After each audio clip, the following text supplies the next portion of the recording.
Hello there, it's your Star Wars Dad Nooch, and we've got the advanced strategy guide today for LEGO Star Wars Battles.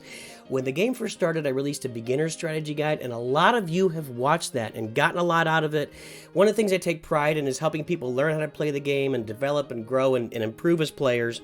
So today is the advanced strategy guide. We're going to be watching these videos. I'll have them on the screen and talking about, what are the decision points? How do you make the decision? When do you fight for the middle? When do you let it go and try to recover and take it back? When do you take an opportunity and kill your opponent? All of these types of things is what we're going to take a look at in this training. I got 3 different videos to break down, so let's get right to them right now. And here's the first one. I believe this is a lesson. By the way, that little black box down there, this is from a live stream, so I really can't get rid of that, but I think you can deal with the little black box. It doesn't actually hinder any of the gameplay. So I'm going to hold my finger over the pause button down here.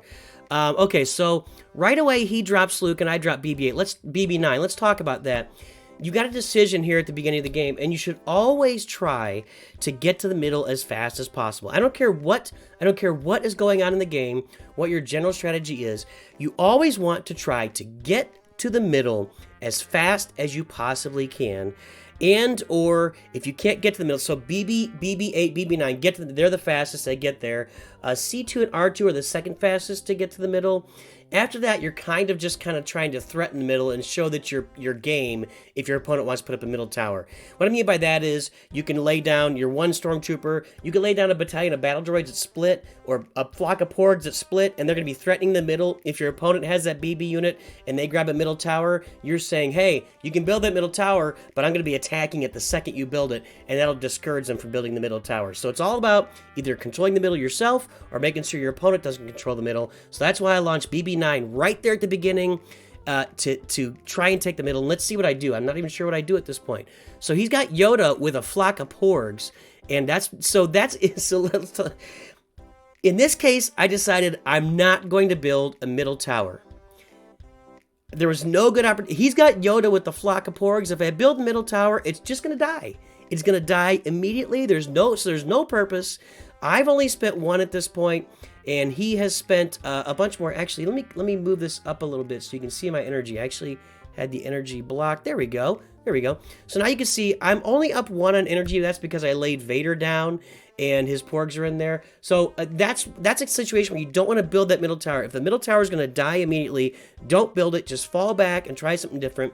What I'm thinking here is, I'll go ahead and play it, is I'm going to drop Vader deep. By the time I get to Yoda, I'll have my special loaded up, and I dropped my seismic charge, but he shielded everybody. But look at this. Darth Vader comes in and just kills everything because I was able to stun them as they're moving forward, then Vader was able to use his special and kill him. Now I got a problem. He's got the middle particle beam, and we're about even energy because I used my battle droids. Unfortunately, he didn't have the boom balls loaded up there, but he had spent so much on everything else, he didn't have it available. So there you go. If you think about that, when he built, let's go back and see at what point he built that middle tower. We're going to rewind this a little bit. So, and let's talk about his decision. So right here, at this point of the game, right here, he's got 5 energy, okay? And his flock of porgs and Yoda have been stunned, but they're still alive. But he knows that Vader's going to come in and kill them. So he's got a few different options here. I think his best option here is to build a tower right now, because I'm going to have to use Vader's special on the porgs. I won't be able to use it on the middle tower. He should build the middle tower right now. What he elects to do instead is he drops a bomber on me, and I think that's a really not a good decision. Because he dropped that bomber that exhausted all his energy, then he spends every bit of energy he has to build that middle tower. And then I'm able to kill it because he can't counter. He has no energy left to counter what I come with, and I'm able to take it out. That's something to remember, guys. If you're in a situation where you're building a rear tower and their stuff is all the way at the other end of the board and you've only got enough energy to build a tower in the rear, that's not such a horrible idea. But building a tower in the middle or even in your end when stuff's on top of it, is not a good idea, and I might have just done the same thing here, is not a good idea when they've got stuff marching at you and you're not going to be able to defend that tower. You want to have more energy than the tower cost itself in order to defend the tower when it comes up. And you want to make sure the tower's not going to be immediately threatened. And while I was talking, I think I just did the exact same thing. So let's see what I did here. Let's take a look at Nooch's decision making here. So I got Vader and a battle droid marching down, and I built a tower, but I've still got 3 energy. So he pulls in the Minox, and I bomber the Minox. So this is a case where I built my tower for 3, and I still had 3 energy to defend it with. I got to my 4 energy quickly. I was able to drop the 1 Stormtrooper. I'm still going to lose the tower, but I made him invest a lot to get rid of it, and now I've still got an assault going on his X-Wing. So I still am making him make tough decisions because I'm assaulting his X-Wing. Now he's made a gigantic blunder. A gigantic blunder. He dropped Cassian. Hold on, we gotta pause this. He dropped Cassian while my BB-8 was coming. He thought he's gonna shoot BB-8 or BB-9 with his sniper, but he dropped it too late, and the sniper actually completely took out, or the BB-9 took out his sniper completely, and then BB-9 went in and stunned his X-Wing. So you have to be careful about that, guys. If you're gonna drop a counter like a sniper to a BB-9, make sure you drop it either far enough out of the way or early enough that it has time to set up and shoot the BB-9. Don't drop it in a situation where it's going to be taken out like that. So and that's something you remember with everything. At this point, the game's over. I've got him stunned. One more little point from this. So after that happened, after I stunned his tower and his sniper was gone, he should have just abandoned. He should not be worrying about that tower. What he did was he dropped Ewoks on that turbo laser. The Ewoks are not going to be able to kill that turbo laser straight up. They're going to damage it a lot, but not kill it. In the meantime, he is ignoring the fact that I've got his X-Wing stunned, and I have a forward tower. That forward tower allows me to drop these battle droids directly on his tower, and the game is over. So there's some things you got to pay attention to. You can see how my decisions at the beginning of the game and his decisions are decisions at the beginning of the game regarding whether we were going to take the middle or not take the middle. You know, I decided not to take it, come back and defend a little bit. And then when he used that bomber and built a middle particle beam, that was pretty much the end of the game. And by the time BB-9 took out his sniper, the entire fate was sealed for my opponent. And that's the example for that match. Let's take a look at a couple more that aren't quite as dominating by Star Wars Dad. Okay, guys, I got 2 more to review here. Here's a light side battle just to review the strategy on and take a look at what it's all about. So you can see here, I've got light side. Now I've got a decision. Let's talk about the decision making right here. I had BB-8 in my deck right at the beginning. Well, let's find it right here. So I have BB-8, Yoda, the Ewoks, and the 3 Porgs, and he's got BB-8, the Guavian, the battle droids, and the seismic charge. Ideally, what should happen here is we should both drop BB-8. Now, whoever drops BB-8 second is going to kill the other BB-8, but that helps control the middle like I was talking about. Another option for him would be to drop the battle droids and split them, to say, hey, if you put a middle tower up, I'm attacking it right away, and the same thing for me with the Ewoks. Let's see what we do. I know I dropped BB-8 here. That's almost my always standard move to try and control the middle early on. He goes with the battle droids on one side. I really like splitting them more because then it gives me more problems. Like, I'd have to split my commandos there. If he had split those battle droids, they're much harder to deal with from the light side, because even if you think about Boomba Balls, Boomba Balls can only go on one side. So what I did there was I immediately attacked. So this is something to keep in mind. When you build 2 rear towers early, if I get the middle tower, or if you get the middle tower, and your opponent builds those 2 rear towers early, you are at an advantage, because my tower cost me 4 and his cost him 6. So I'm automatically 2 energy up, so I want to be super aggressive with trying to take out one of those towers and get it out. I want to start spamming stuff, get it out there, make him respond to me instead of me responding to him. And then once I get rid of that tower, we'll kind of reassess and see where we are. At that point, maybe I sit back and just respond to him, or we'll see what happens. So in this case, I go in and I don't quite get it. So I'm actually a little bit behind here. You can see I'm behind on energy, and I'm behind because he's got 2 towers, and now he's able to spam me. The thing about, now let's pause here. I'm in real trouble. I'm going to lose this middle tower. I'm down. I'm actually 1 energy ahead right now, but I'm going to have stuff coming at me. So I spent too much to spam that tower on the right. That Tauntaun was probably the final thing. Tauntaun and Boo Balls together was too much to spend because it didn't work. Now he's going to take out my middle tower. I'm going to be at an extreme disadvantage here and having to recover with my gameplay because he was able, when you have 2 back towers, guys, you can drop 2 stormtroopers directly on the middle tower. You can drop those battle droids. You can really smash and attack that middle tower. So 2 rear towers gives you that advantage. After a second ago, I told you about the disadvantages of it. Now, my Ewoks are going to do some more chip damage, so I'm getting a lot of chip damage on his stuff. He's down to 900 or 841 and 563. Another tip here, guys. If battle droids are coming towards your X-Wing, let them come. Your X-Wing can deal with them. It's not going to take hardly any damage. The same is basically true for Ewoks on a TIE Fighter. They're a little more damaging, but still, you should probably just let them go, and your X-Wing will take care of most of those Ewoks. So, here we are again. I'm looking... So let's talk about it again. I set up the middle tower again to try to get it. I have 3 energy to defend it with, but he's got energy saved up too. He's actually way ahead of me. If you take my 3 energy, where were you at when I built that tower? He was probably at yeah. So he's at 8 and I'm at 6. So he's at 8 and I'm at 6. And I built a tower. I was at 7. Well, now he can attack it directly. Look at all the stuff he dropped on there. But look at how my that was his seismic charge. I'm not even thinking clearly. So my Boom Balls come in. Guys, I've made some mistakes here. I'm continue to fall way behind, but his investment on my middle tower was a little bit much there too. He invested a lot to try and I think that extra seismic charge was really unnecessary. He could have killed my middle tower without that seismic charge. So just a thought there. Although my Boom Balls would have done the battle droids, it's tough to know. So I'm definitely behind at this point. I have set up, I think the initial middle tower was okay. That second middle tower was ill-advised. I wasn't ready to defend it, and I didn't have an energy advantage. So you got to really feel out when you got an energy advantage. Here I'm coming in with everybody. I got him shielded. So he drops his seismic charge. It's Tauntaun and Yoda on his middle tower. Now it's going to be Tauntaun and Yoda on his back tower. And I've got, oh no, there was something to keep in mind. So this is something to really remember, everybody. That tower in the back, and I'm going to rewind it here just 1 second. 1 sec, here we go. I should have talked about this before. So you see his tower at 563 there in the back? If you get a tower in the rear, if you get a tower in the back, or anywhere on the field really, that's within bomber range, or that you can easily kill with Boom Balls or a seismic charge, or you can easily kill in overtime or the last 30 seconds, and you discover that they don't have a C2 or R2 unit, a lot of times it's smart just to leave that tower alone. Just let it go.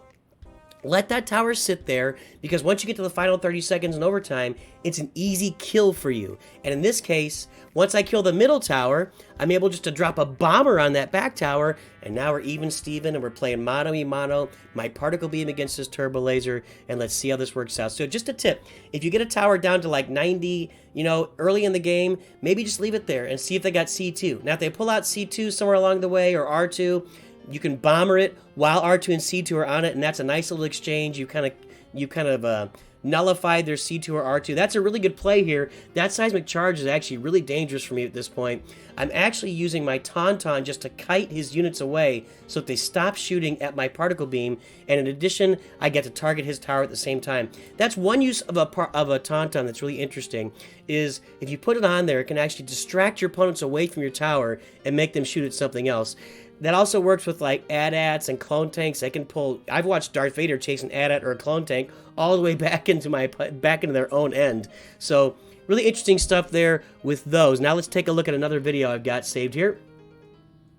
I'm not sure what this is going to be. Me against. Immo beat me. We're not going to look at that one for sure. Where am I going? Where am I going? Evan Elpus? No, that's a bot. Red Lead Black. I think that's where we're going, boys and girls. No! We're going to NSJ. Yeah, I remember. That was the one. That was what I wanted to show. Again, these are just 1-0 tower, but this is not a major victory, but it's a win. When you're playing against really good players, it's tough to get that 5-set victory. Of course, I got it on the first one because, it's too good. But here we go. So here's NSJW. Again, let's look at these starting lineups. He starts with a BB unit. I start with a BB unit. That's what we're going to do to take the middle. I think in this one, I was actually distracted for the first couple of seconds. Something popped up, and I actually was a little bit behind with the BB unit. So let's see how I respond to this. He drops his BB. He gets a tower. That's there it was. Those first couple of seconds can be so important. Oh, boy. Oh, boy. I can't recommend against this heavily enough. Don't spend 8 energy at the beginning of the game to build 2 particle beams or 2 missile. Don't build 2 4-cost towers in your defensive end at the beginning of the game.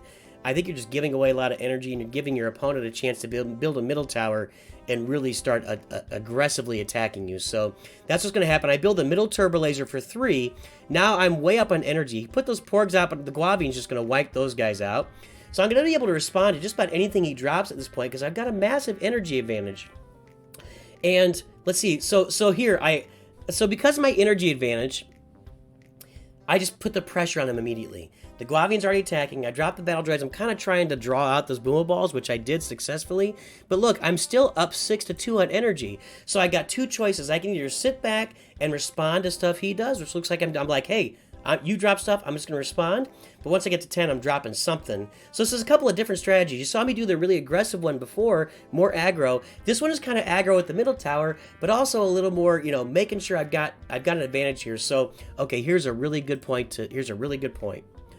And this really applies to, I think it applies to Darth Vader and Yoda, maybe even Luke as well. When Darth Vader's going down and you've got a special loaded up against the particle beam, obviously the particle beam can wipe out Darth Vader, right? So you're going to have to use your special. Your opponent knows that you're going to have to use your special to stop the particle beam. What your opponent does not know is whether or not you have seismic charge loaded. Now, generally you probably are, but when you have Darth Vader going, you want to drop the seismic before using his special because they don't know about it. And what it does is I drop the seismic, it's going to stun everything in there. Does it kill those Ewoks, or do you drop the Ewoks on time? But I've still got Darth Vader's special sitting there to use, and my opponent knows it.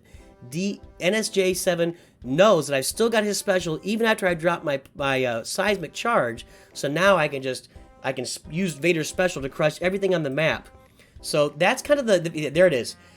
Seismic charge first, special second. It gives you that threat when you come out of the seismic charge stun that you still can use Vader's special. And look, we're going to kill this tower here. We should kill this tower. There it goes. Even with his R2 unit. And oh, I missed that too. I'm so good. Nooch's so good. Now look at this. Look at this. I didn't even notice this. While I was over here, I had so much stuff. And I know I know the point I realized it.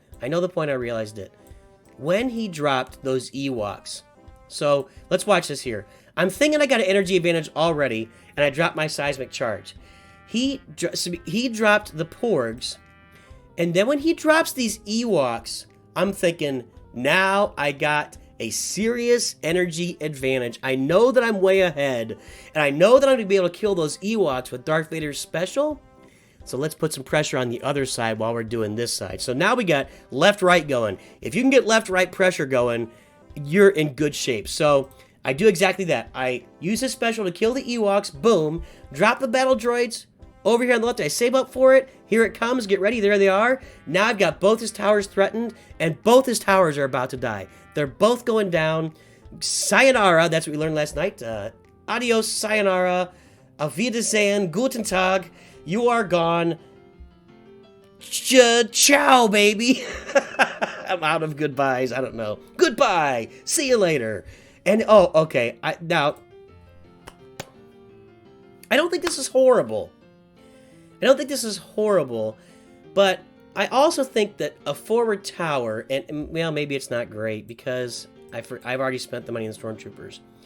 A forward tower needs to be built when you have an advantage. So we're about even energy here. So when he builds his... And again, you have to get a feel for where you are in energy in the game. Like, you need to understand that if you feel like you're ahead, and then he drops units that you kill, like he dropped those Ewoks, and I just killed them right away, and he also dropped those 3 porgs, I killed them all right away. I really felt like I was ahead, and I was right. You have to kind of get a feel for when you think you're ahead and when you're not. But this forward tower... We're about even energy, and he's got to know it at this point. He's trying to gain an advantage... But now look at it. Now I'm up 8-4. I'm just going to manhandle that forward tower. It's not going to do anything to me.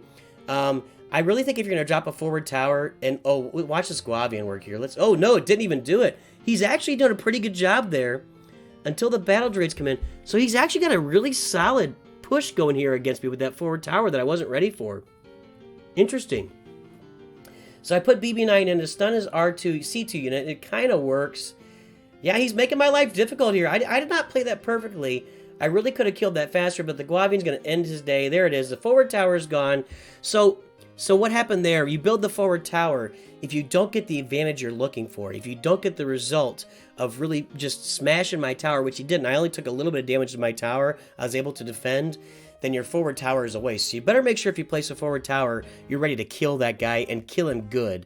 So I was able to defend it and get it out of there. Now we're at 34 seconds, and he builds. Yeah, that's really ill-advised. That was not a good play. I think at that point he should have built a rear tower and just said, okay, let's play some defense. But he's still going for the max win. I do have some respect for that. I get that he's going for the max win here, but just the energy expenditure of it and the amount that was invested and required to do that, he did not have it available at the time he dropped that second forward tower. So really not a great way to go. There's another little piece of advice here. You see these guys, these Ewoks and Porgs, all grouped together. That's like that's like a smorgasbord. That's like just, why don't you put a bunch of stuff on the board and I can just wipe it out very easily with a seismic charge. Now I'm not able to kill it all, but basically kill it all. Don't spread them, separate them. Put your Ewoks over here and your Porgs over there. Don't bunch them all together like that. It doesn't really make any sense to me that he did that, and I don't understand the strategy behind that. So there you go, guys. There's some advanced strategy tips there for you from people. All of these matches were from somewhere in the 6,000 trophy range. You can see he's got 3,000 trophies light side. I was at 2884 dark side. We're somewhere around 6,000 trophies total. So you're playing with advanced strategy that can help you guys drive toward the top. Hopefully this helps you really understand all about getting the middle, gaining the middle, so defending the middle, taking advantage of your opportunities when they're there, not overplaying your hand. And you can watch this back a few times to really understand the strategy. Maybe you can even tell me some things about the strategy in the comments below. And as you do that, I really appreciate it, guys. Thanks for being here. Like and subscribe. And as always, Nooch Too Good.